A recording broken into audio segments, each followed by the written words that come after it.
we're going to look at how billionaires actually use debt. Yeah, you heard that right. Turning something most of us absolutely dread into a massive wealth-building tool. So is taking out a loan always a foolish decision? I mean, that challenges literally everything we've been taught since childhood, right?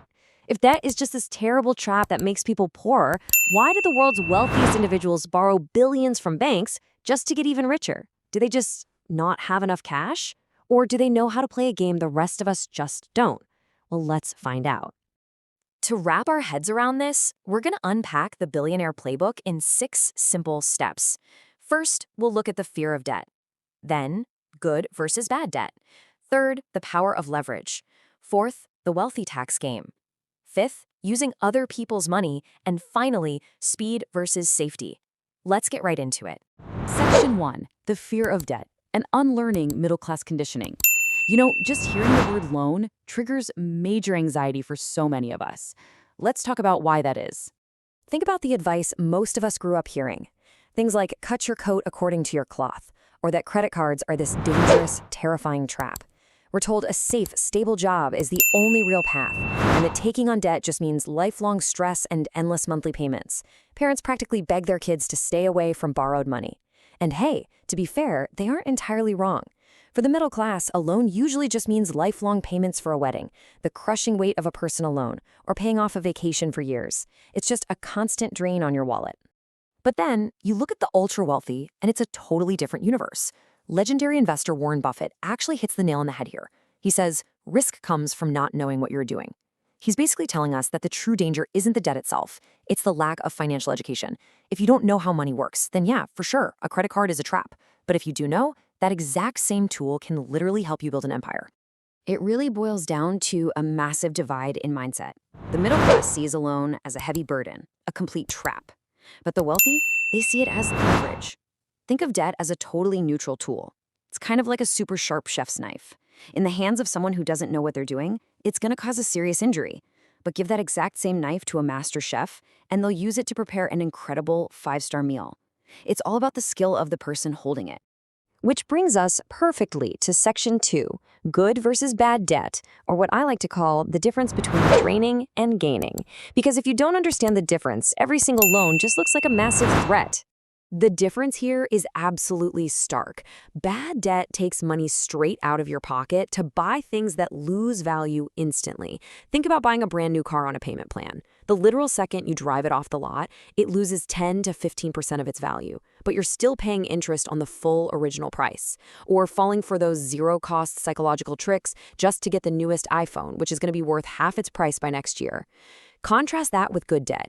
Good debt buys appreciating assets, like real estate, business equipment, or expanding a company, things that actually put money back into your pocket over time. And the math behind bad debt, it is genuinely terrifying. Unmanaged credit card debt can easily hit 30 or even 40% annual interest. 40%! That silently and rapidly destroys any chance at financial freedom.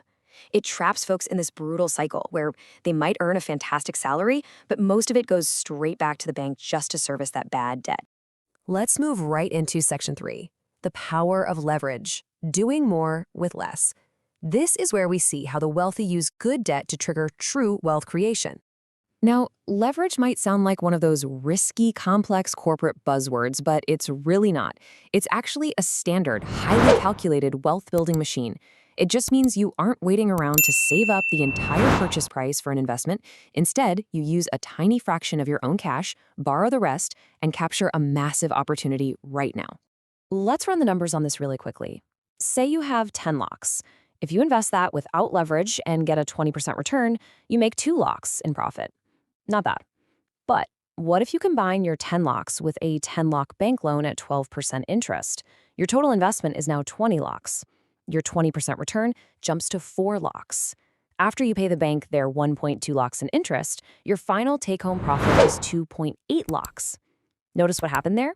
By simply adding a loan to your own money, you magically boosted your final profit from 2 locks to 2.8 locks without saving a single extra dime.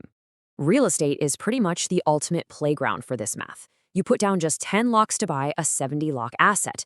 Then you collect, say, $60,000 in rent, which easily covers your $45,000 monthly payment to the bank. You get to pocket $15,000 every single month in pure positive cash flow. Your tenant is quite literally paying off your debt for you. And that brings us right back to Warren Buffett's wisdom. Price is what you pay, value is what you get. The wealthy used borrowed money strictly to acquire productive assets that grow in value and basically pay for themselves. They absolutely aren't borrowing to buy status symbols or luxury toys. They borrow to buy long-term, cash-flowing value. All right, on to Section 4, the wealthy tax game. It's not just what you make, it's what you keep. This is a fascinating secret highlighted by financial educator Robert Kiyosaki. Building wealth isn't just about earning money. It's heavily dependent on how much of it the government actually lets you hold on to. This is a huge aha moment for a lot of people. For salaried employees, the government takes taxes right out of your paycheck before you even touch the money. You earn, you pay tax, and then you spend whatever is left. But business owners, they operate on a completely different structure. They earn, they spend money on operational business expenses totally legally. We're talking software, travel, equipment, and then they only pay taxes on the profit that remains at the very end. This legal tax structuring allows entrepreneurs to fully fund their growth before the government ever takes a cut. Moving into Section 5, Other People's Money, the OPM principle. This is another massive pillar of the billionaire playbook. And honestly, it's the exact same mechanism banks use on us every single day. They take your deposits, pay you a tiny fraction of interest, and then lend your money out at a much higher rate. So OPM means utilizing external capital, like bank deposits, investor funds, or insurance premiums, to responsibly fund business growth. But let's be clear here. OPM is not some magical get-rich-quick shortcut. It carries massive responsibility.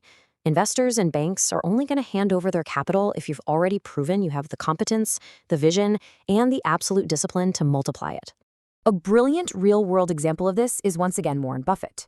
When people pay premiums to his insurance companies, that cash doesn't get paid out in claims right away. It just sits there in a temporary pool of money called the float. Buffett uses this unclaimed float to legally acquire massive new businesses and assets. He is literally building incredible generational wealth using capital that isn't even his to begin with. Finally, we've reached Section 6, Speed versus Safety, buying time in a fast-moving market. Let's look at the hidden costs of playing it entirely safe, because sometimes moving slowly is actually the riskiest thing you can possibly do. Just think about the contrast between a traditional saver and a visionary. The saver spends their absolute best years slowly accumulating capital, completely obsessed with safety.